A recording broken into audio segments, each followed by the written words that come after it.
नमस्कार, फाइटर समाचार में आपका स्वागत है। पेश आज सोमवार 7 फरवरी सुबह 6:15 बजे राजस्थान की खास खबरें। स्वर कोकिला और भारत रत्न लता मंगेशकर का कल निधन हो गया। वह काफी दिनों से मुंबई के अस्पताल में भर्ती थी। 2 दिनों का राष्ट्रीय शोक घोषित किया गया है। प्रसिद्ध गायिका लता मंगेशकर को पूरे राजकीय सम्मान के साथ अंतिम विदाई दे दी गई है और लता जी का पार्थिव शरीर पंच तत्वों में विलीन हो गया है। इसी के साथ कल के दिन संगीत के एक युग का अंत हो गया जो सीधे तौर पर लता मंगेशकर से जुड़ा हुआ था। स्वर कोकिला लता मंगेशकर का अंतिम संस्कार मुंबई के शिवाजी पार्क में पूर्ण मंत्रोच्चार के साथ किया गया। इस मौके पर उनके अंतिम दर्शन के लिए प्रधानमंत्री नरेंद्र मोदी समेत राजनीति, खेल और फिल्म जगत की बड़ी बड़ी हस्तियां पहुंची। पंजाब में विधानसभा चुनाव से पहले राहुल गांधी ने पंजाब प्रदेश कांग्रेस के अध्यक्ष नवजोत सिंह सिद्धू को जोरदार झटका दिया है। सिद्धू की महत्वाकांक्षा पर कुठाराघात हुआ है। कांग्रेस के पूर्व राष्ट्रीय अध्यक्ष राहुल गांधी ने चरणजीत सिंह चन्नी को पंजाब के मुख्यमंत्री का चेहरा घोषित कर दिया है। लुधियाना में आयोजित वर्चुअल रैली को संबोधित करते हुए राहुल गांधी ने चन्नी को सीएम कैंडिडेट बताया। उन्होंने कहा कि पंजाब की जनता ने कहा कि हमें गरीब मुख्यमंत्री चाहिए, एक ऐसा शख्स पंजाब का मुख्यमंत्री बने जो गरीब हो, जो गरीबी को समझे, उसके दिल की घबराहट को समझे। पंजाब को उस व्यक्ति की जरूरत है। राजस्थान का बहुचर्चित रीड पेपर लीक मामले में आए दिन नए खुलासे हो रहे हैं। फरार आरोपियों को पकड़ने के लिए एसओजी एडीजी अशोक राठौड़ ने बाड़मेर, जालोर व सिरोही में पुलिस अधिकारियों के साथ बैठक करके प्लानिंग कर ली है। फरार आरोपियों को पकड़ने के लिए दबाव बनाने की रणनीति बनाई गई है। एसओजी तीनों जिलों से फरार चल रहे आरोपियों की सूची एसपी, एएसपी, सीईओ व एसएचओ को उपलब्ध करवाएगी। इसके बाद इन लोगों की गिरफ्तारी के लिए टीमें बनाकर दबोचा जाएगा। जब एडीजी अशोक राठौड़ से पूछा गया कि परीक्षा में कितने लोगों के पास पेपर पहुंचा, वे बोले यह सवाल हमारे मन में भी है, इसकी तह तक जाने की कोशिश कर रहे हैं। एसओजी ने निर्देश दिए हैं कि अवैध काम, अवैध वाहन और अवैध संपत्तियों को चिन्हित करके जब्त की कार्रवाई की जाए। इसके अलावा फरार चल रहे आरोपियों के परिजनों से भी पूछताछ की जाए। रीड पेपर लीक में शराब तस्कर राजू इशराम बिश्नोई का नाम भी सामने आ रहा है। इसके बाद राजू की संपत्तियां जब्त करने की कार्रवाई शुरू हो गई। ट्रक, डंपर, अन्य गाड़ियां व बाइक भी जब्त की है। वहीं एसओजी की रडार पर चल रहे आरोपियों को पकड़ने का सर्च ऑपरेशन तेज किया जाएगा।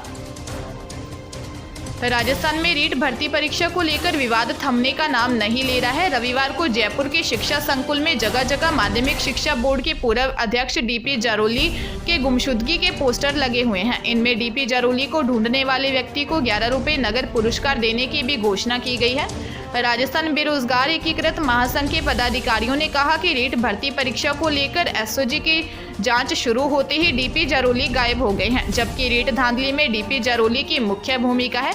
ऐसे में जब तक जारोली पुलिस की पकड़ में नहीं आ जाते तब तक रीट की धांधली की असलियत पता नहीं चल पाएगी। ऐसे में हमने जारोली का पता बताने वाले को सम्मानित करने का फैसला किया है।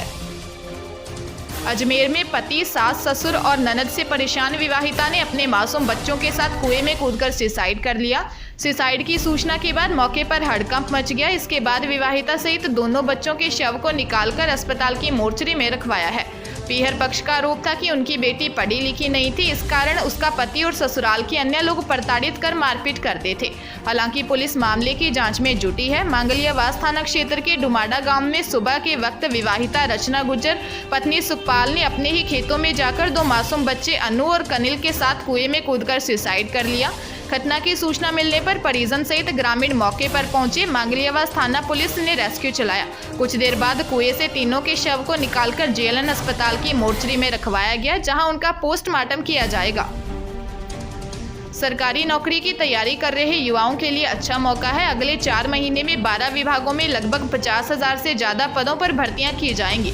इसमें अब तक 10,157 पदों पर कंप्यूटर अनुदेशक, कैबिनेट सचिवालय में 38, राजस्थान कृषि विभाग में 21, बिजली विभाग में 1512, भारतीय नौसेना में 50, बॉर्डर सिक्योरिटी फोर्स बीएसएफ में 2,786, सरकार में 32,000 शिक्षक, नवोदय विद्यालय समिति में 1925, इंडियन ऑयल कॉरपोरेशन में 570, राजस्थान कर्मचारी चयन बोर्ड में 1092, रक्षा मंत्रालय में 45, डीआरडीओ में 150 और एपीआरओ के 76 पदों पर भर्ती निकाली गई है। बैंक के एलडीसी का अश्लील वीडियो बनाकर 15 लाख रुपए के लिए ब्लैकमेल करने का मामला सामने आया है। रुपए नहीं देने पर युवती ने उसे रेप के केस में फंसाने की धमकी दी थी। पुलिस ने मामला दर्ज कर जांच शुरू कर दी है। मामला दौसा के महुआ का है।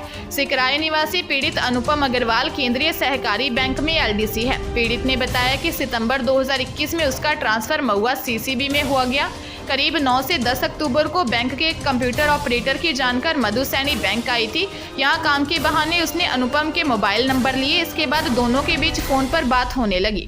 पीड़ित ने बताया कि युवती फोन पर प्यार भरी बातें कर उसे फंसाने की कोशिश करने लगी। इस पर उसने मना किया तो कॉल रिकॉर्डिंग वायरल करने की धमकी देकर 30,000 रुपये मांग लिए। बदनामी के डर से अनुपम ने 21 अक्टूबर को युवती के खाते में 30,000 रुपये ट्रांसफर करवा दिए।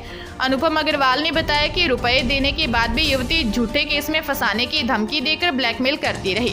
26 जनवरी को युवती ने महुआ पहुंचकर बैंक कर्मचारी को होटल में मिलने बुलाया, जहां उसके अश्लील फोटो वीडियो बना लिए। युवती ने अश्लील वीडियो वायरल करने की धमकी देकर 15 लाख रुपए की डिमांड की। राजस्थान माध्यमिक शिक्षा बोर्ड को प्रशासक के रूप में नया मुखिया मिल गया है। राज्य सरकार ने बोर्ड में आईएएस लक्ष्मी नारायण मंत्री को स्वतंत्र रूप से प्रशासक लगाया है। मेघना चौधरी को बोर्ड सचिव की जिम्मेदारी सौंपी गई है। मेघना चौधरी पूर्व में भी बोर्ड सचिव रह चुकी हैं। रीट पेपर लीक मामले को लेकर 29 जनवरी को बोर्ड अध्यक्ष डीपी जारोली को बर्खास्त करने के बाद से पद रिक्त था। प्रशासक नियुक्त करने से अगले महीने होने वाली बोर्ड परीक्षाओं की तैयारी को भी गति मिलेगी। हनुमानगढ़ में एमबीबीएस में प्रवेश के नाम पर डॉक्टर से 30 लाख की ठगी का मामला सामने आया है। पुलिस से मिली जानकारी के अनुसार डॉक्टर प्रदीप सहारण को अपनी बेटी का एडमिशन एमबीबीएस में करवाना था। आरोपी ने एडमिशन करवाने के नाम पर डॉक्टर से 30 लाख रुपए मांगे थे, लेकिन उस व्यक्ति द्वारा डॉक्टर से ठगी कर ली गई। टाउन पुलिस ने एक व्यक्ति के खिलाफ मामला दर्ज किया है। हनुमानगढ़ जिले के पीलीबंगा में स्थित कालीबंगा में पति ने की पत्नी की हत्या कर दी। हत्या का कारण पारिवारिक विवाद बताया जा रहा है। सूचना के बाद मौके पर पहुंची पुलिस ने अपनी जांच शुरू कर दी।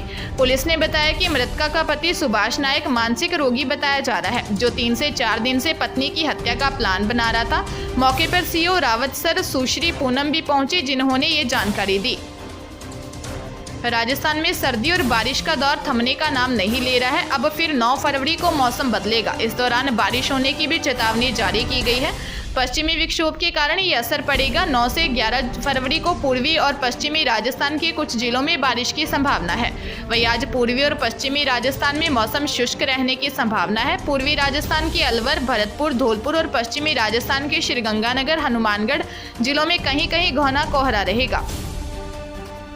दौसा के लालसूट में हुए सड़क हादसे में बाइक सवार एक व्यक्ति की मौत हो गई, जबकि उसकी पत्नी घायल हो गई। पुलिस ने बताया कि नगरियावास गांव के पास ट्रैक्टर ट्रॉली की टक्कर में बाइक सवार छाजूलाल की मौत हो गई। हादसे में मृतक की पत्नी उंगती देवी गंभीर रूप से घायल हो गई। पुलिस ने बताया कि पति पत्नी एग्रीकल्चर कॉलेज में अपने बेटे से मिलकर शादी समारोह में शामिल होने के लिए मंडावरी जा रहे थे। इस दौरान यह हादसा हुआ। पोस्टमार्टम की कार्रवाई के बाद शव परिजनों को सुपुर्द किए गए।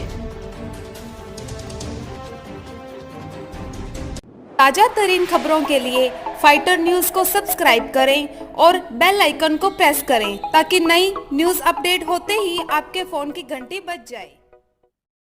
Once again